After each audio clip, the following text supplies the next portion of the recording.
Jerry, just remember, it's not a lie if you believe it. 8 words, and George Costanza somehow hands us one of the most quietly profound lines in sitcom history. It's delivered like a punchline, and it plays like one. But sit with it for a second longer than the laugh track allows, and it stops being funny. It starts being a confession. Every Seinfeld fan loves George, not despite his flaws, because of them. He's petty, self-interested, and endlessly resourceful in finding reasons why none of it is his fault. He is, in many ways, the character who taught an entire generation how to be selfish and still be charming about it. But this line is different from George's usual scheming. It isn't a scheme at all. It's George accidentally telling the truth about how he lies, to Jerry and to himself. So the question worth asking isn't whether George is funny, it's whether George is right. We're not talking about the easy category of lies, the ones with a clean answer where a fact is either true or it isn't. We're talking about the murky ones that make up most of an actual life. I didn't mean to. It was an accident. And the hardest one of all, I'm sorry. Are you though? Are you actually sorry, or are you sorry you got caught? Sorry there are consequences. Sorry the story now requires you to say it. George's logic?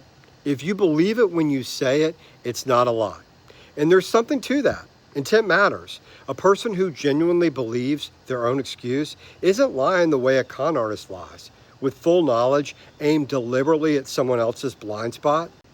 Believing what you say is at least honest about the moment you're in, even if the moment is built on something shaky.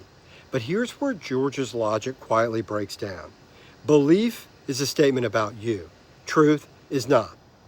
Truth doesn't move just because you've convinced yourself of something.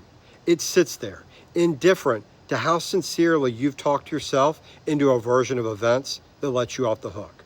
You can believe with your whole chest that you didn't mean to hurt someone, that you're sorry, that it really was an accident, and still be wrong. Not lying, wrong. Those aren't the same charge, but they carry a similar weight when the other person is the one left holding the damage. That's the trap in George's line. It quietly swaps one question for an easier one. Am I telling the truth becomes, do I believe what I'm saying? And the second question is so much easier to pass. Anyone can believe something convenient. Believing is not what makes it real. We do this more than we'd like to admit. We rewrite our own motives just enough to live with them. We call it a misunderstanding instead of a mistake. We call it circumstances instead of a choice. Not because we're liars in the way George is a liar, scheming, self-aware, always working an angle, but because believing our own version is so much more comfortable than sitting with the real one. George never has to sit with the real one. That's the whole joke of his character.